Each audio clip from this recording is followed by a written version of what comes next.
E trazemos em destaque agora o mercado do boi gordo, principalmente as negociações da indústria frigorífica exportadora e principalmente a aquisição desses animais que tem ali aquela retranca, né? Boi China. E para falar a respeito deste assunto, eu converso agora pela internet com Douglas Coelho, da Radar Investimento. Douglas, obrigado pela sua participação aqui no canal do Boi. E eu quero saber o seguinte: como é que tem sido o assédio dessa indústria frigorífica exportadora para adquirir a matéria-prima, ainda mais desse animal aí que tem ali a chancela para poder exportar sua carne para os chineses? Boa tarde, seja bem-vindo. Muito boa tarde, Fabiano. Muito boa tarde a todos os amigos do Agricultura BR. É sempre um prazer falar com vocês. Pois é, nos últimos dias a gente viu que o ágio desse boi China em relação ao boi comum cresceu bastante. E por que ele cresceu? Porque o mercado interno ainda continua patinando, né? As vendas de carne ainda refletem a renda disponível da população mais curta em janeiro, o que é natural, né? Com impostos, com dívidas assumidas no ano anterior, enquanto o boi China continua bem firme, né? O dólar agora ele recua, mas ele chegou a bater 5,70, 5,60, e isso é a fome com a vontade de comer com a indústria exportadora, porque a China tem demandado mais volume de carne, né? Esse dólar traduz uma receita em reais até mais alto, né? Então a margem do frigorífico exportador para a China está bem atrativa. Então esse ágio gira ao redor de 15, de 10 reais, enquanto a gente vê o pessoal ofertando para o boi comum ao redor aí de 335 aqui em São Paulo. Para o boi China, os negócios acontecem ao redor de 345, de 350 em São Paulo. Então, realmente, o que tem sustentado os indicadores é esse apetite por matéria-prima, principalmente o boi China. Douglas, e nós temos como uma característica anual, o mês de janeiro, ele de certo modo arrefecer frente a um consumo muito maior interno no mês de dezembro aqui no Brasil. Nesse mês de janeiro não foi diferente este cenário. O que nós tivemos de, pode-se dizer aí, de distinto de anos anteriores, seria uma relação no qual nós tivemos uma semana no qual a indústria ela veio entrando um pouco mais forte, comprou uma boiada um pouco mais intensamente e fechou aí, dependendo do estado, nós tivemos ali escalas de abate chegando a 8, 10 dias, São Paulo ficou por meio desse número, Mato Grosso e Mato Grosso do Sul entre 6 e 7 dias, tentando manter ali uma escala bem acima de uma semana. E aí os preços, quando eles estavam comprando, os preços subiram um pouco mais. Qual que é o momento hoje dessas negociações, pensando não só no boi China, mas também no padrão para que a indústria consiga manter a sua atividade fabril? Exato, o que a gente teve em janeiro foi bem curioso, né?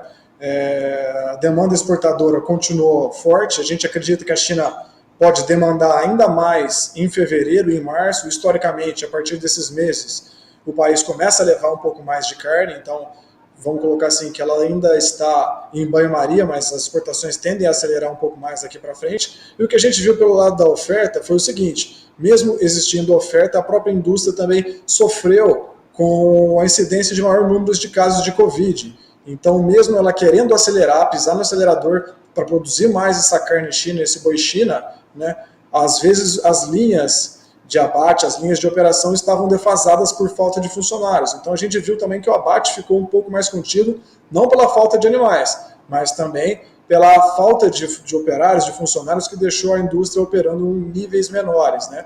E com a exportação forte, boa parte dessa produção foi drenada para fora, enquanto no mercado interno deixava um pouco mais sustentado, deixava essa carne um pouco mais enxuta nos estoques. A gente acredita aí que o final do mês, assim como foi janeiro como um todo, deve ser um final de mês sustentado, ao redor de 340, e que adiante, fevereiro e março, a China pode aparecer com mais vigor, com mais cara, tentando comprar mais produto, e a indústria também possa pisar no acelerador. Pelo lado da oferta, a gente está de olho aí nas ofertas de fêmea, que tipicamente no início do ano, né, em regiões fortes de cria, como Mato Grosso, Goiás, Pará, essas fêmeas são ofertadas também, descartando esses animais que não foram abatidos, que não emprenharam na última estação de monta. Mas o que a gente tem visto agora é um movimento de sustentação puxado principalmente pela demanda externa.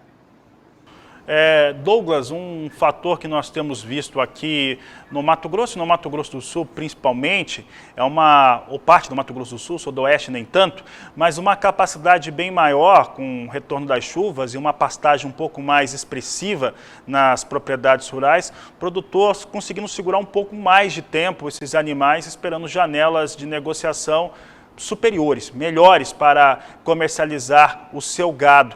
Como é que a Radar tem avaliado este momento no qual o pecuarista tem negociado também de uma forma um pouco mais forte com a indústria? Exatamente, né? Foi muito pertinente o seu comentário. Nesse momento, a bola está na mão do pecuarista.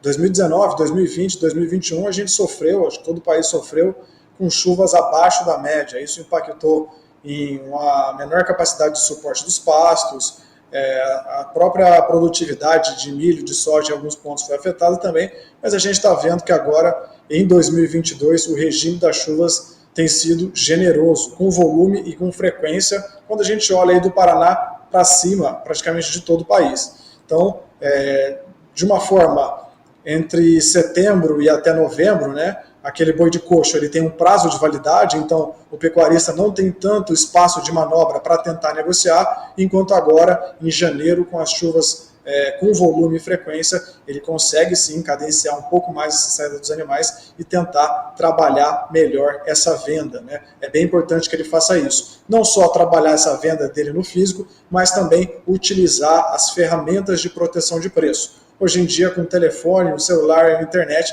você consegue ter acesso a essas ferramentas e é bem importante que ele una o útil com o agradável, né? Vender bem no físico, mas não deixar de olhar para essas ferramentas que podem, sem dúvida, deixar ele muito mais confortável na atividade quando a gente olha para a margem de lucro da operação.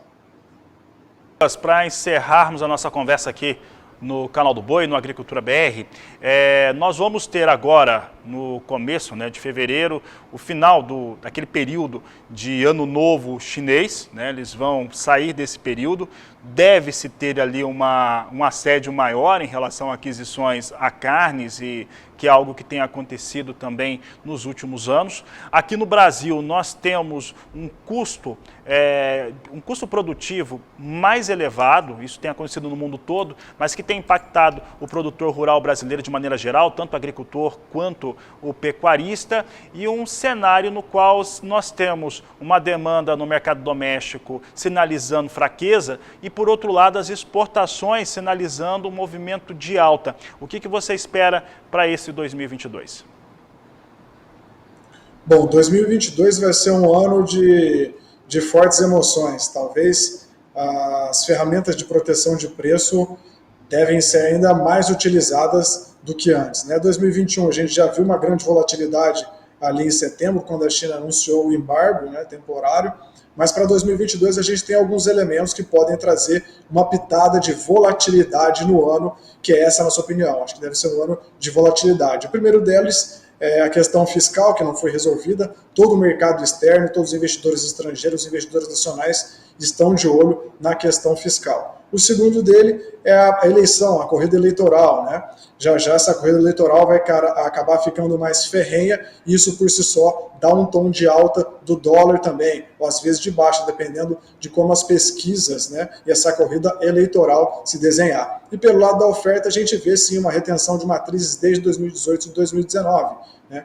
Os preços em alta, isso fazia com que os pecuaristas aumentassem a sua fábrica de bezerro, ou seja, retivessem essas fêmeas do rebanho para produzir um pouco mais de animais. Então a combinação desses três elementos vão dar o tom para 2022. Até o momento a gente está vendo uma situação de sustentação, acredito que essa situação de sustentação deve perdurar pelo menos até metade do primeiro semestre, mas a volatilidade deve imperar, principalmente no segundo semestre, quando essa corrida eleitoral começar a pegar fogo.